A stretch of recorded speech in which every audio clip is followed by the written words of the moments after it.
बिहार विधानमंडल की कार्रवाई चल रही है और इस दौरान हमने कई ऐसी खबरें आपको बताई जिन खबरों का असर भी होना शुरू हो चुका है।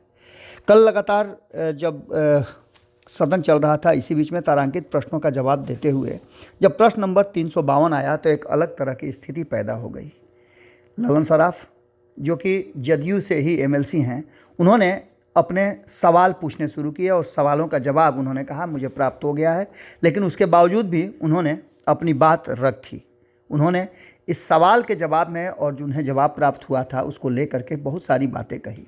3 प्रश्नों की इस झड़ी में उन्होंने अपनी बातों को रखा और पथ निर्माण मंत्री से लेकर के अन्य विभागों की बातें भी उन्होंने रखी। फ्लाईओवर, एलिवेटेड सड़क या बाईपास का निर्माण को लेकर के उनके सवाल थे। उन्होंने इस सवाल के जवाब में पूछा था कि क्या यह सही है कि मधेपुरा जिला में देवाधिदेव महादेव की नगरी सिंहेश्वर धाम में बाबा सिंहेश्वर नाथ का प्रसिद्ध मंदिर सिंहेश्वर बाजार से होकर गुजरने वाली NH 106 के पास है, जहां महीनों तक मेला लगता है और यहां सदन बाजार और घनी आबादी के कारण प्रतिदिन श्रद्धालु एवं आम जनता सड़क जाम के कारण बुरी तरह से त्रस्त रहती है। उन्होंने ये बता दिया कि हमें जवाब मिल गया है, लेकिन इसके साथ साथ उन्होंने इस सवाल को खड़ा करते हुए नीतीश कुमार की प्रशंसा शुरू कर दी। उन्होंने कहा कि नीतीश कुमार बिहार के विश्वकर्मा हैं, उन्होंने बेहतरीन ढंग से बिहार का निर्माण किया है। इसके साथ साथ उन्होंने सिंहेश्वर स्थान बाजार में निर्बाध एवं सुगम परिवहन व्यवस्था हेतु फ्लाईओवर के निर्माण की बात की और कहा कि इसकी आवश्यकता है। इन सारी बातों को रखते हुए उन्होंने कहा कि जो जवाब मिले हैं वो स्वीकारात्मक हैं, तो ऐसी स्थिति में फ्लाईओवर का निर्माण अथवा एलिवेटेड सड़क का या बाईपास का निर्माण कराने का विचार अगर सरकार रखती है तो कब तक ये पूरा होगा। अब इसके बाद जो बातें हुई वो काफ़ी महत्वपूर्ण थी। अपनी बात को रखते रखते उन्होंने पूरी तरह से नीतीश कुमार का गुणगान शुरू कर दिया और सारा विपक्ष इस बात को देख रहा था।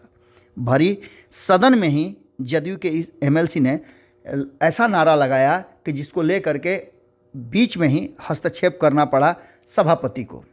आपको बता दें कि इस तरह के नारों की कोई जगह नहीं है। सदन नारे बाहर में दिए जाते हैं। सदन में जो कार्यकाल होता है वो बहुत ही लिमिटेड होता है और इसमें मुख्य बातें जो है रखी जाती हैं। लेकिन इसी बीच में ललन सराफ ने जय बिहार नीतीश कुमार, देश मांगे नीतीश कुमार, इस नारा को गढ़ करके ये साबित कर दिया कि नीतीश कुमार अभी भी प्रधानमंत्री के होड़ से बाहर नहीं हुए हैं। जहां एक तरफ लगातार नीतीश कुमार ये बात कह रहे हैं कि वो प्रधानमंत्री के उम्मीदवारी में और दावेदारी में नहीं है, वहीं ललन सराफ ने एक बार फिर से इस सवाल को खड़ा करके और इस नारा को लगा करके जदयू के नेताओं की मंशा को जाहिर कर दिया है। वहीं आपको बता दें कि एक दिन पहले ही आपने सुना होगा कि भरी सदन से तेजस्वी यादव ने भी स्पष्ट कर दिया है कि न तो नीतीश कुमार को प्रधानमंत्री बनने की इच्छा है और न ही मुझे मुख्यमंत्री बनने की इच्छा है। ऐसे में ललन सराफ के इस बयान का क्या मायने है आप खुद समझ सकते हैं। अगर आपको ये समझ में आता हो तो निश्चित रूप से कमेंट बॉक्स में अपनी बातें